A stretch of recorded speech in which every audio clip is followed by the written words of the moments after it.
welcome back to my channel. Today we are going to be talking about the Norwich Insane Asylum in Preston, Connecticut. I am super excited because this story hits close to home. This asylum is about 9 minutes away from my house, so I'm excited to get into something that's so close. I'm originally from Brooklyn, New York, but I live in Connecticut now, and I've been here for 8 years. But anyway, before we get into that video, please don't forget to give this video a thumbs up if you like it. Don't forget to subscribe so you can join my little crew, and don't forget to ring the little bell next to the subscribe button. That way you guys know every time I upload a new video, which will be at least 3 times of the week. But anyway, let's get into the story because I'm quite excited about it. In case you guys didn't know, the Norwich Insane Asylum is located in Preston, Connecticut, and that is 8 minutes from my house. It's also 5 minutes away from the Mohegan Sun Casino, which is an amazing place to go hang out at. It's also 12 minutes away from the Foxwood Casino, which is one of the second largest casino in the United States. And that's super nice, and that casino is really nice. I've been there quite many times, I have to say.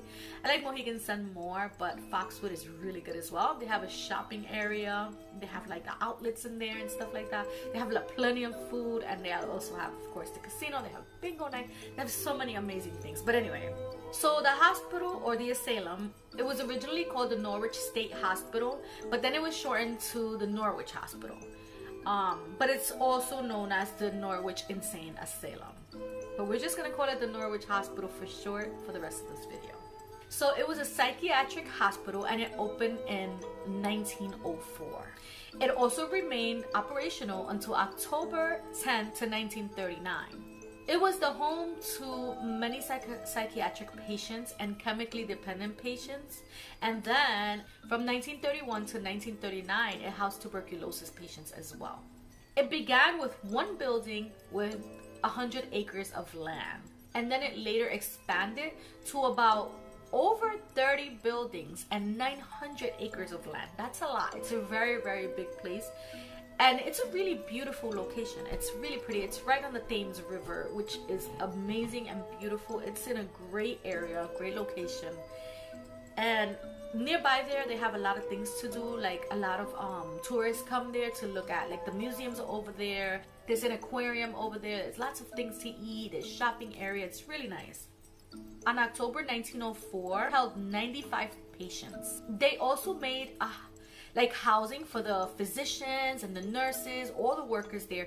They had housing on the grounds for them to actually stay there. They also had a laboratory, an employee clubhouse, a main kitchen, and so many other things there. They had so many activities. They were very self-sufficient. What I mean by that is that they made their own stuff. They grew their own vegetables and fruits. They had their own crops. They had their own chicken coops with chickens, which they got eggs from, and chicken. They had their own police station, fire station, power supply, bakery, theater. And they had so much more in there. Like everything was there. They didn't have to leave this place for anything. And then underneath each building, remember they had 39 buildings or more. Underneath each building, there was a tunnel, and all these tunnels attached to each other in a pentagon shape, which was kind of scary and weird as well. They had so many activities for their patients, such as piano classes, painting, bowling, plays, movies, and so much. The hospital's population started with quite a few hundred people that the courts declared as criminally insane. But it steadily grew that plenty of occasions they had hundreds of patients being treated at this hospital. And a lot of these patients were murderers, drug addicts, and sex offenders. After a while, there were so many misfortunes that started happening at this hospital. The first one that was documented was a patient who hung himself in 1914. But after that, many deaths followed. In 1919, there was a hot water heater that exploded and 2 of their workers died there. And then another worker from the hospital ended up getting into a car crash. Well, not a car crash. She was crossing the street and she ended up getting hit by a car and dying right in front of the hospital. There was also this nurse that went home and committed suicide. And many of the patients died at this hospital while they were going through treatment. And many of them died after they were released. And when they died, they usually died like in tragic, violent ways. And did I also mention that this hospital was built on ancient North American grounds? One of the most notorious buildings at this hospital was the Salmon Hall. This was the maximum security facility where some of the most dangerous residents were kept. This was one of the most original buildings. It was one of the first, but then little by little it started becoming more of a prison. They put guards on the windows, they put gates on the doors, they put like cells, like it just started to become a prison. There were a lot of severe incarcerations there and unpleasant events, but it was completely shut down in 1971.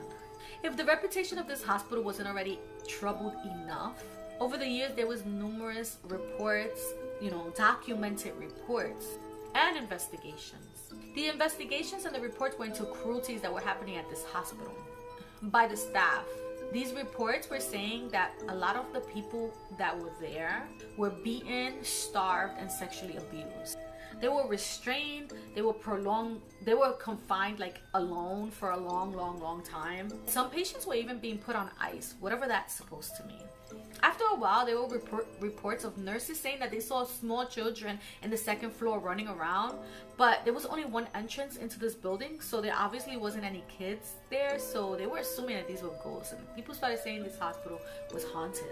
Some other nurses were saying that they were hearing like people screaming in pain coming from the Salmon Hospital, but this hospital building was already closed down. The Norwich State Hospital was officially closed down in 1996, and all the patients that were there were transferred to other facilities in Connecticut. Since then, the hospital has just been sitting there abandoned, and it's been like going to court back and forth between Preston and the state of Connecticut to see who's gonna get it. They've been trying to like sell it, but it was like no one wants to buy it. I think it's because many people have said that it's haunted. I mean, there were a lot of horrors and a lot of deaths there. So, I mean, there's reports of every single paranormal activity there. They've been said that people have been seeing ghost shapes. They've been getting feelings when they get there, the EVPs, and plenty of spirit orbs. It's said that the hospital's energy is from all the patients that were being tortured there. There's been various ghost hunters that have went there, and many of them have said that they heard a woman sobbing. Security guards that have been doing rounds in this place have said that they heard beeping sounds, like coming from the lobotomy room, kind of like if someone was doing or performing some sort of operation. They also said that there are like cold blasts that come out of nowhere, even when it's hot, like summer days when it's hot, and of course there's no air conditioning there because no one lives there, and then all of a sudden they feel like this cold blast coming through. Of all those paranormal or ghost hunters groups that have been gone to there, the show Ghost Hunters, they were actually there one time. They were actually there in May 2010. They said it was quite an interesting experience. They actually said that they saw odd shadows. They heard many creepy noises, and they encountered various objects that just randomly moved. It's quite scary that this hospital was just left abandoned after so many people died and were tortured there, and the abuse and all of that stuff. So I actually passed by there a few days ago. You can't get really close, like it's all like gated up. You can't really go inside there, and if you get in, there's security that's always there. They're not gonna let you in. I think it's a beautiful place. I would love to go in there if they allowed me. But anyway, that's the story of the Norwich Insane Asylum. I hope you guys enjoyed this video. Please subscribe to my channel if you like this video. Give me a thumbs up if you enjoyed it. And also don't forget to ring the little bell next to the subscribe button. That way you guys are notified every time I upload. Thank you guys so much for watching. I hope you guys enjoy the rest of your day. And I see you guys in the